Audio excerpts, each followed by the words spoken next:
Estás en el Valle de los Tercos, Silicon Valley en español. Yo soy Diego, periodista, y mi amigo Fernando es experto en startups. Te traemos a los latinos que compiten en la capital mundial de la innovación. Búscanos en tu app de podcasts y en elvalledelostercos.com. Me llamo Ángel Saad Gómez, soy Venture Partner con Oak Investment Partners. Ángel es mexicano y es una rareza en Silicon Valley, un latino que es VC o Venture Capitalist.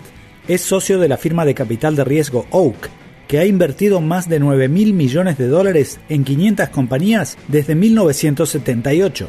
Allí, Ángel se encarga de buscar inversiones en países emergentes de Asia, Europa, Medio Oriente y América Latina, así que se pasa la vida en un avión. Es la persona ideal para hablar de qué buscan los dueños del dinero de Silicon Valley en los emprendedores de todo el mundo que quieren venir aquí. Mi trabajo es encontrar a las personas más destacadas con las ideas más destacadas que vayan a tener un impacto impresionante en la industria, en el mundo y al mismo tiempo generar los retornos que busca nuestra empresa.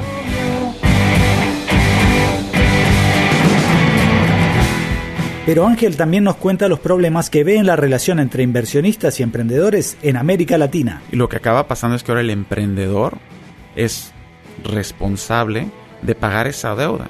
Prácticamente los vamos a tener de esclavos trabajando en un lugar para que poquito a poquito vayan a ir pagando esta deuda.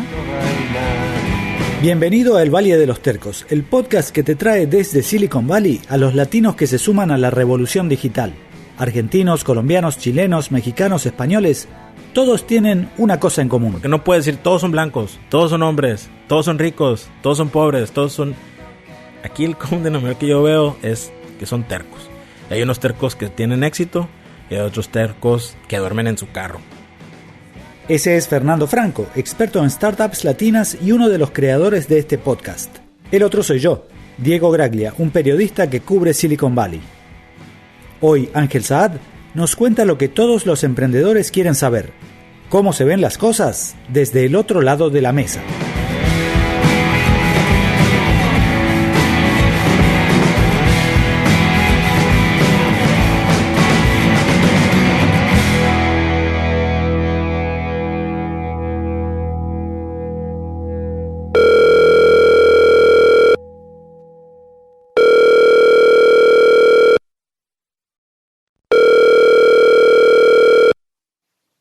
Hola. ¿Qué onda, partner? ¿Cómo estás? ¿Estás muy ocupado? No, dale. Te llamaba para preguntarte, para que me ayudes a darle un poco de contexto a la entrevista que vamos a escuchar con Ángel Saad. Pues, de entrada no hay muchos inversionistas o VCs latinoamericanos en Silicon Valley.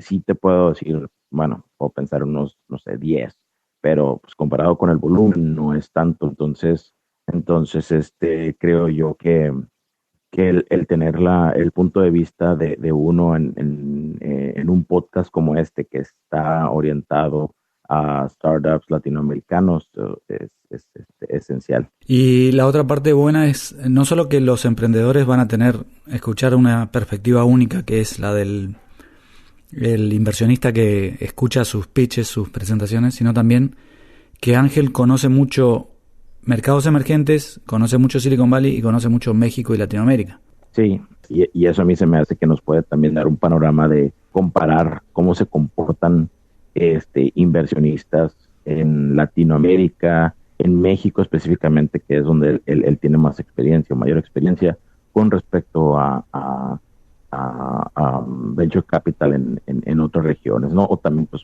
comparado con Silicon Valley. Y el día que hablamos con él en San Francisco yo tenía un resfrío terrible, así que van a escuchar una voz distinta en este episodio. Pues siempre la tienes así, ¿no? Gangosa. Nasal. Bueno, muchas gracias por tu colaboración. Dale. Que tengas buen día. Abrazo, que estés bien. Ángel, bienvenido al Valle de los Tercos. Te lo agradezco muchísimo, Diego. Un placer estar aquí con ustedes. Quería empezar por preguntarte un poco sobre tu rutina, porque sé que andas como en el jet set.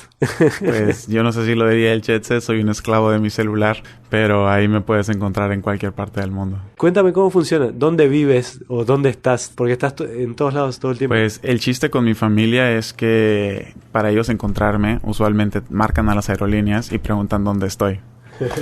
Y pues bueno, causa bastante fricción interfamiliar, pero al mismo tiempo estoy convencido que es necesario para poder impulsar diferentes ecosistemas alrededor del mundo y para realmente poder encontrar aquellos emprendedores que están haciendo cosas muy impresionantes, pero a raíz de que son extranjeros, no fueron a las escuelas adecuadas, etcétera, a veces les es muy difícil venir a Silicon Valley. Pero sabemos que ese talento existe y mi trabajo es encontrar a las personas más destacadas con las ideas más destacadas que vayan a tener un impacto impresionante en la industria, en el mundo y al mismo tiempo generar los retornos que busca nuestra empresa. ¿Y qué regiones te toca visitar? Pues principalmente países emergentes y eso abarca Europa, Medio Oriente, Latinoamérica, incluso sureste de Asia. Pero andas buscando emprendedores que no son de etapa temprana, ¿no? Correcto, pues varía. Cuando son emprendedores que tienen una empresa en etapa temprana, es usualmente porque son los mejores en el mundo en ese tema. En esos casos, no tenemos ninguna incomodidad dándoles inversiones desde etapas primarias, desde el desarrollo de la tecnología misma. Usualmente en Latinoamérica no existen muchos emprendedores que ya tengan esa experiencia donde ya se haya hecho algo similar antes. Entonces muchas veces son las primeras rondas. Y en esos casos lo mejor que puedo hacer es apoyarlos, ser su asesor, su mentor y tratar de darles a entender qué es lo que buscamos en Silicon Valley para hacer el mejor esfuerzo y acercarlos a lo que estamos tratando de buscar por este lado. Si logra funcionar de esa manera, entonces es un gran éxito para todos. Pero si por alguna razón vemos que se quedaron cortos, hay muchísimas maneras en las cuales puedes levantar aún una grande empresa dentro de Latinoamérica sin realmente necesitar capital de riesgo de Silicon Valley. Algo que hemos visto es que en Latinoamérica hay falta mucha cultura de entender cuál es el trabajo del capital de riesgo y del inversionista que hace ese trabajo. ¿Es algo que tú ves? ¿Y cómo explicas el rol? El rol de capital de riesgo es muy específico dentro del mundo de inversiones en general. Principalmente son tecnologías que actualmente no son comercialmente viables. Entonces estas empresas van a tener pérdidas por bastante tiempo. Ahora, las pérdidas son porque es demasiado caro ir a mercado. Y inversionistas privados están dispuestos a financiar esas pérdidas con el objetivo de desarrollar una tecnología que eventualmente vaya a ser muy única en los servicios que ofrece y poder estar en un espacio donde nunca nadie más había operado. Otra manera de ver este tipo de inversiones es inversiones que son fácil de escalar. Una tecnología o una plataforma que ya existe, llevarla de 1,000 usuarios a 100,000 usuarios no requiere de un incremento financiero muy agresivo. Una manera de pensarlo es, bueno, ¿cuánto le cuesta a Facebook agregar un usuario adicional? Pues realmente es fracciones de centavo. Y así, por ejemplo, como lo que ha logrado WhatsApp, que se fueron de 0 a 500 millones de usuarios con solo unos cuantos millones de dólares. Y eventualmente llegaron a ser comprados por 19,000 millones de dólares, ¿no? Lo que me contabas quizás es una definición que se cumple más por aquí, por Silicon Valley. Pero tú conoces algo de Latinoamérica, supongo que conoces más México que otros países. ¿Ves que ese rol se esté cumpliendo o todavía falta desarrollarlo más en Latinoamérica? Siempre se puede mejorar, ¿no? Incluso en Silicon Valley. En Latinoamérica nos hace falta mucho todavía. No solo dentro del lado de los inversionistas, pero también del lado de los emprendedores, de la academia, de las entes gubernamentales. Una de las cosas que me apasiona más a mí de Latinoamérica, no solo por ser de México, pero porque veo una gran cantidad de retos que tenemos en nuestra sociedad, incluso en nuestra cultura, de la cual la tecnología ya puede resolver. Y los puede resolver de una manera que puedes crear negocios bastante rentables. Entonces, mucha de la innovación que vemos que entra a Latinoamérica hasta cierto punto está copiando cosas que se ven en Estados Unidos, en Silicon Valley.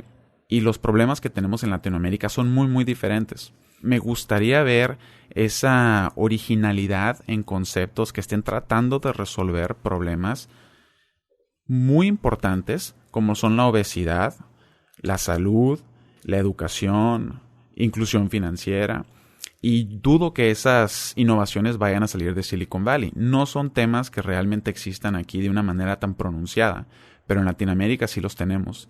y ya está dentro de nuestras capacidades tecnológicas y habilidades poder desarrollar esa manera en particular con la cual podamos desarrollar un startup que sea muy rentable, ¿no? Un ejemplo perfecto que utilizo mucho cuando hablo con estudiantes en Latinoamérica es el tema de la obesidad. Posiblemente en Estados Unidos ya estén las grandes farmacéuticas y las grandes universidades tratando de identificar esa manera de curar, si se pudiera llamar de esa manera, a la obesidad. Y posiblemente en algunos años vamos a encontrar pastillas o píldoras que ayuden a resolver el tema. Pero en mi opinión, en Latinoamérica, mucha de la causa pues viene siendo falta de educación sobre la nutrición, tal vez estilo de vida. Y resolver ese tipo de problemas sí está dentro de las habilidades de muchos de los jóvenes universitarios en todo el país. Entonces, este es el tipo de visión que nosotros tratamos de encontrar y entender cuáles son los problemas más grandes que nos vamos a enfrentar en 5 años o en 7 años y empezar a trabajar en ellos ahorita. Cuando muchos jóvenes o empresarios, emprendedores en Latinoamérica escuchan de un startup que sobresale en Silicon Valley, es porque estos emprendedores ya tienen 2 o 3 años trabajando intensamente en este problema. Entonces, cualquiera que quiera replicar el mismo modelo en algún lugar en Latinoamérica, hasta cierto punto ya está 2 o 3 años detrás.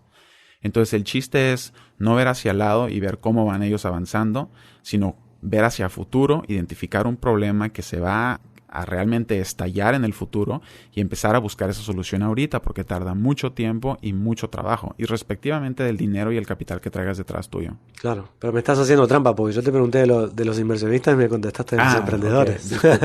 Bueno, no, gracias por el punto. ¿Qué están haciendo los inversionistas en Latinoamérica? ¿Están empujando así como lo ves, como una vanguardia tecnológica? O porque escuchamos muchas historias de terror, la verdad.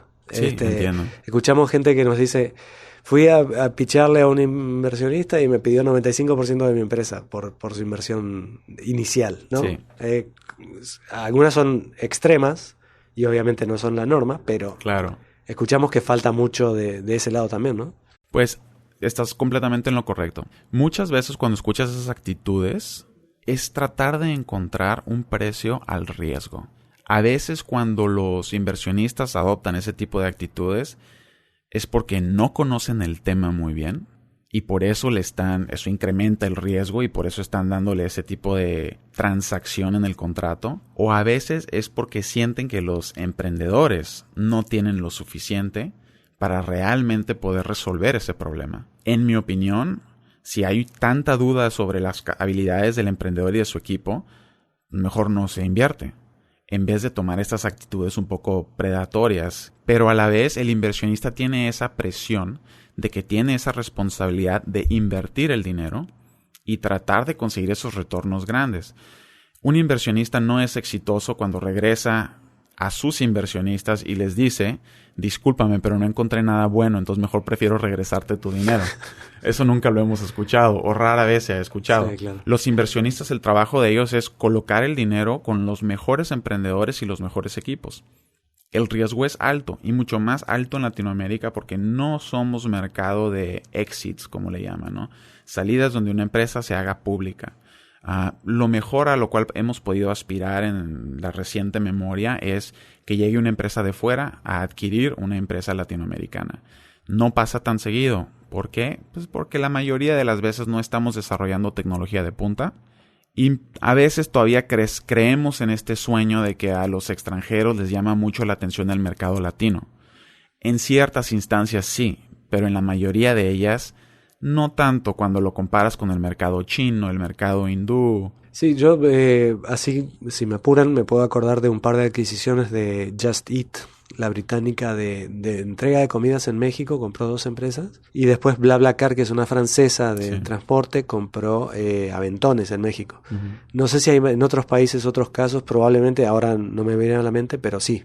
No hay salidas a bolsa casi y pocas adquisiciones estratégicas. Entonces, digamos, también falta un poquito esa aceptación del riesgo de parte de los inversionistas, entender que esto es un negocio más riesgoso que otros. Sí, completamente. Y creo lo que hace falta es esa chispa, esa fricción. Actualmente, o sea, es un ecosistema el que estamos tratando de construir. Los inversionistas no lo pueden hacer solo. Los emprendedores tampoco lo pueden hacer solo.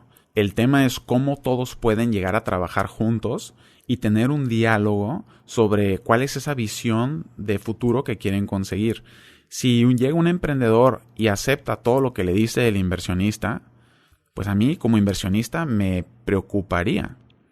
Porque Claro. yo no necesito un emprendedor que venga conmigo y haga todo lo que le digo. Si yo sé más sobre el tema que el emprendedor, no debería de estar invirtiendo en él. Pero el secreto es cómo formas un equipo o un partnership entre el inversionista y el emprendedor. Porque juntos es como creemos que mejor vamos a poder sobresalir adelante. Si todo el poder o todo el conocimiento está de un lado o del otro, pues entonces ¿qué necesidad real existe de que exista esa interacción? Uno como inversionista y el otro como emprendedor.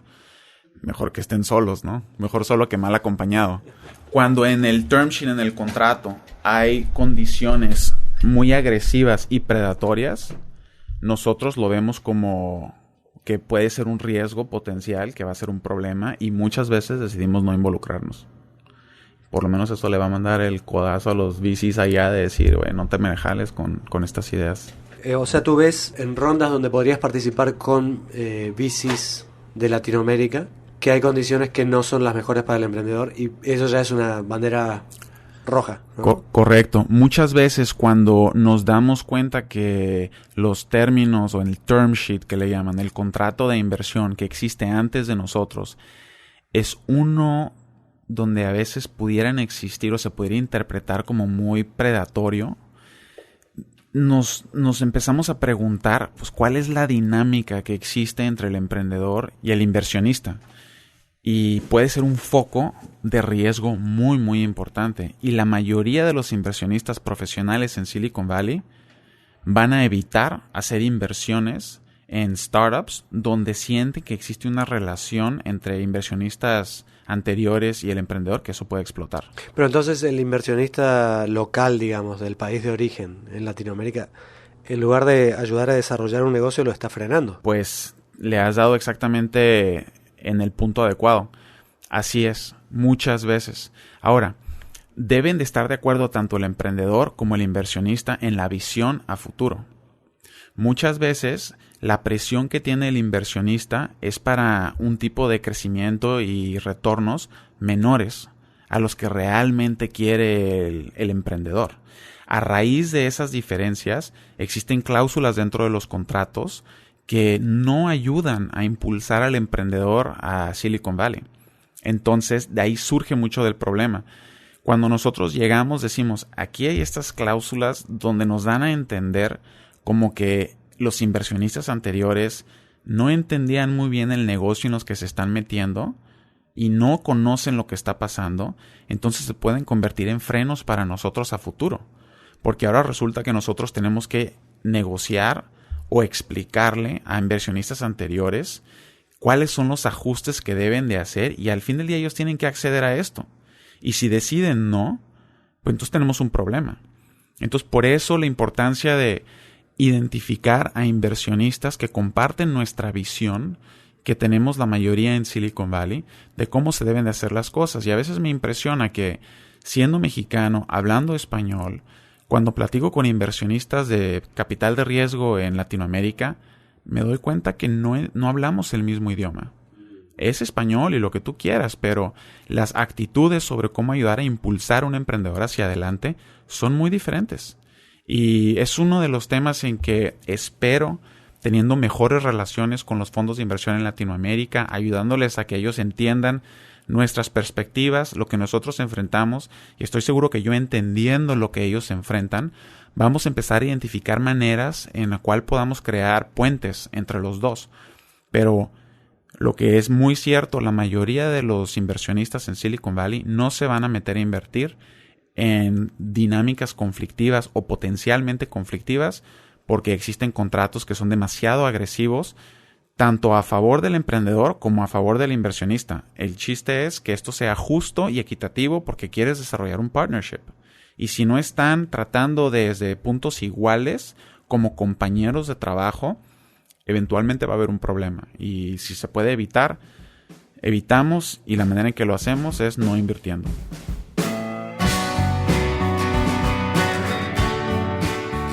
Y sí, lo que todo el mundo nos agradece es que las entrevistas del Valle de los Tercos son distintas. Te traen información sin filtro, sin lentes color de rosa, directo desde Silicon Valley. Y son en español, con los latinos, españoles y otros hispanohablantes más destacados del Valle. Para que esta fuente única de conocimiento siga existiendo, pasa hoy por nuestra cuenta de Patreon a dejarnos unos $1 por mes. Súmate a los oyentes premium que nos ayudan a seguir vivos y además recibe recompensas de contenido extra. Patreon.com/tercos. Y como siempre, gracias totales. Fuera de micrófono me contabas un caso muy dramático, de condiciones abusivas prácticamente. Sin hacer nombres, ¿me podrías contar cómo eran esas condiciones? Correcto. Pues mira, una de los mecanismos que se utiliza en Latinoamérica e incluso en Silicon Valley es lo de la nota convertible.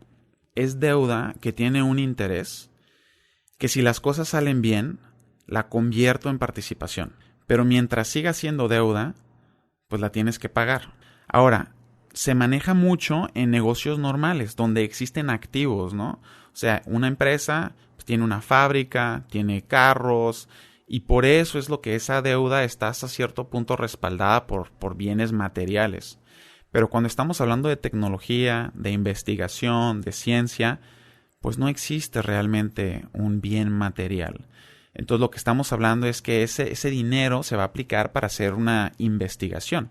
Pero ¿qué pasa si no se delinea claramente dentro del contrato qué se va a determinar como un éxito y qué se va a determinar como que vamos a seguir trabajando, por cuánto tiempo vamos a seguir trabajando y cuánto dinero le vamos a seguir metiendo? Porque en el peor de los escenarios, que la investigación no cumpla su objetivo. Entonces el inversionista nunca convierte esa deuda a participación. Y lo que acaba pasando es que ahora el emprendedor es responsable de pagar esa deuda. Pero si estamos hablando de que son emprendedores de escasos recursos, estudiantes recién egresados, pues ¿de qué manera la van a realmente pagar? Entonces, prácticamente los vamos a tener de esclavos trabajando en un lugar para que poquito a poquito vayan a ir pagando esta deuda. O sea, muchos van a decir, bueno, es que así funciona. Si un banco te da un préstamo y no lo pagas, pues tú eres personalmente responsable y ahora tienes que darlo. Pues sí, pero un banco no te da un préstamo para hacer ciencia o investigación de ciencia porque el riesgo es muy alto. Entonces las reglas no aplican. Uno que está dispuesto a financiar investigación o el desarrollo de una tecnología tiene que entender que ese es el riesgo. Si tomas estas actitudes de que no, la deuda ahora es tu culpa y ahora tú me la tienes que pagar a mí, lo único que estamos haciendo es frenar ese hambre de innovación por el parte de los pocos que tenemos que pueden dedicar su tiempo 100% a innovar. Entonces, todos estos estudiantes egresados de las universidades con sus doctorados, lo que quieras, pues no tienen capacidad. Muchos otros profesionistas, etcétera, puede que tengan ahorros y estén dispuestos a poner sus ahorros para esta investigación. Y si existen inversionistas que entienden y quieren participar también, qué bueno, que lo hagan. Pero entendiendo que existe un riesgo y que todos juntos le están apostando. Y si no salen las cosas bien, reconocemos cuáles fueron las limitaciones, aprendemos de la experiencia, pero uno como inversionista perdió dinero y ellos como emprendedores perdieron su tiempo y posiblemente también perdieron su dinero y también reputación. El chiste es cómo creamos una dinámica de innovación donde incentivemos esas actitudes de innovar. Y he tenido experiencias donde emprendedores muy talentosos a veces rechazan estos contratos y estos términos porque no pueden creer estas cláusulas, particularmente las cláusulas protectivas. Pero esos son los emprendedores que saben, ¿no? Exacto. Y no todos saben. Exacto. Uno de los retos que vemos es pues el inglés. Si nuestros emprendedores en general hablan inglés, más inglés, van a poder estudiar y entender todas estas cosas en el internet. Hay mucha información. En español no la hay tanto. Por otro lado, los emprendedores no son abogados. Entonces, a la hora de sentarse con estos inversionistas, pues les dan unos term sheets que no los entienden. Sí, es responsabilidad del emprendedor saber qué es lo que está firmando. Pero también siento yo es responsabilidad del inversionista que está entrando de una posición de, pues, donde pudieras decir de poder de negociación, explicarle completamente tanto lo bueno como lo malo de cada cláusula, para que así por lo menos el emprendedor sabe a lo que se está metiendo. Porque también me ha tocado instancias donde no se explica muy bien o no es muy claro o los emprendedores entienden cosas diferentes y al fin del día es esa falta de claridad y transparencia que después desarrolla muchos problemas a futuro.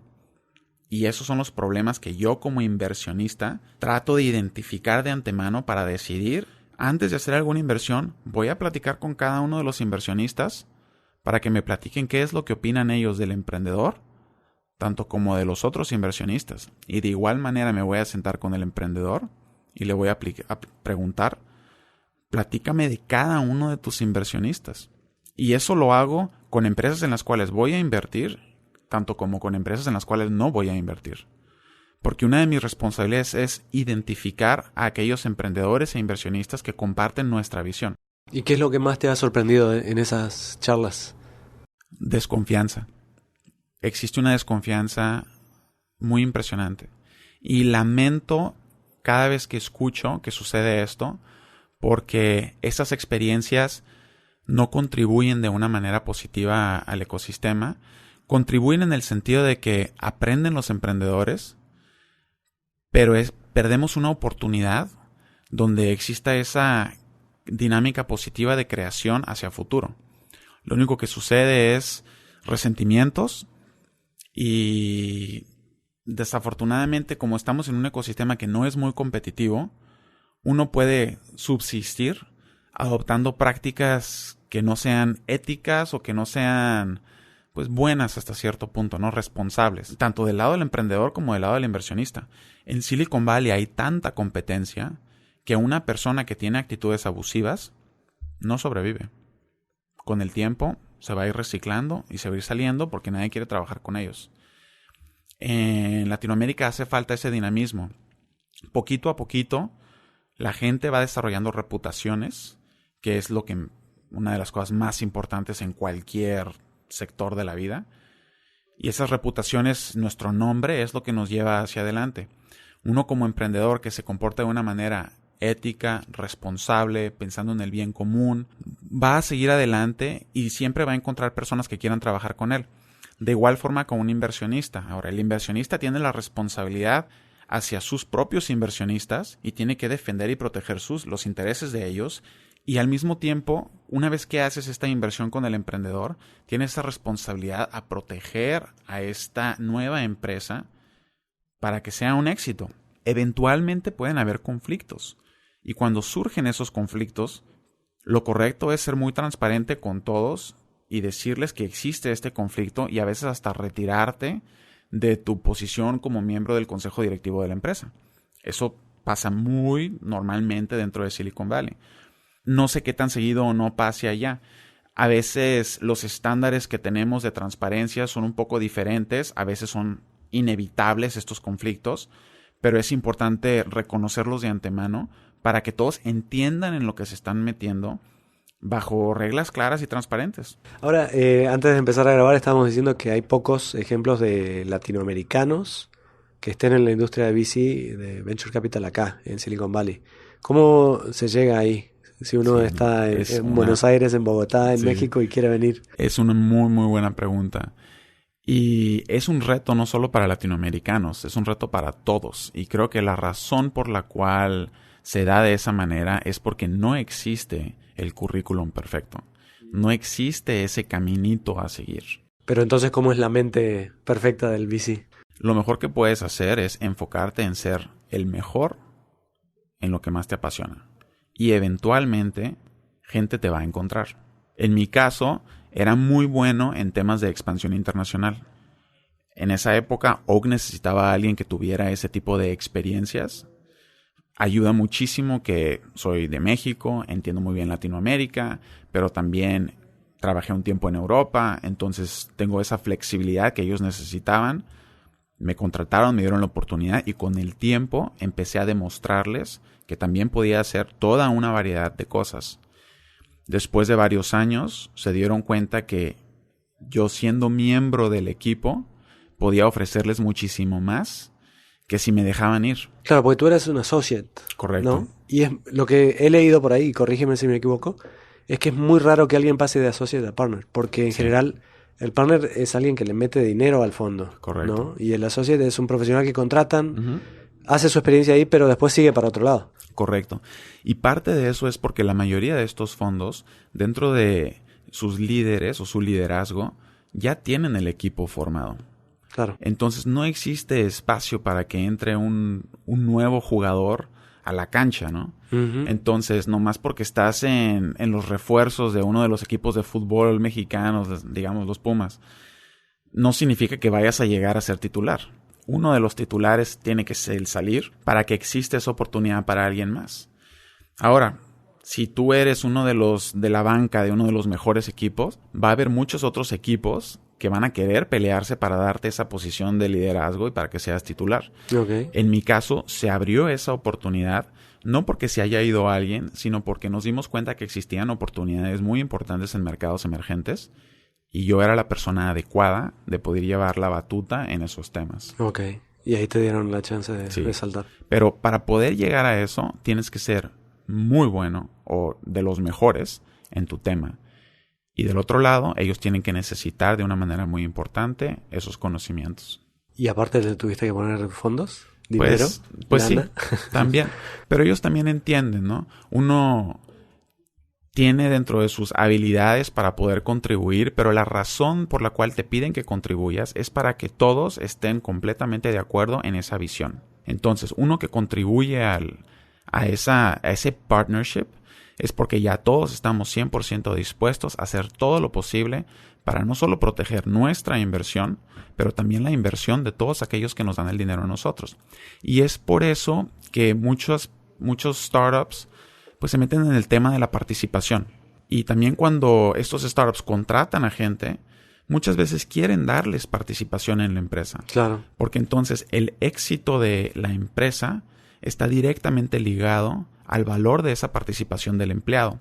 Y parte del reto, y muchas veces es cultural, en Latinoamérica en particular, es que necesitamos que todos los empleados empiecen a pensar como si fueran dueños de la empresa. No vas a trabajar un horario fijo y cuando te sales de tu trabajo ya no tienes nada que preocuparte, etcétera, etcétera. Un empresario no funciona de esa manera. Así como un padre no dice yo nomás soy padre cuando tengo a mi niño en casa y cuando está en la escuela no es mi problema o cuando sale de la casa no es mi problema, para nada. Eres padre toda tu vida. Bueno, Ángel, muchísimas gracias por venir y por traernos la perspectiva del otro lado de la mesa, ya que hablamos con mayoría de emprendedores. Así que un gusto tenerte aquí. Es un privilegio. Gracias por la iniciativa. Te lo agradezco muchísimo. Lo necesitamos en Latinoamérica y con todo el gusto de apoyar al ecosistema de la manera que podamos. Búscanos en tu app de podcasts y en elvalledelostercos.com.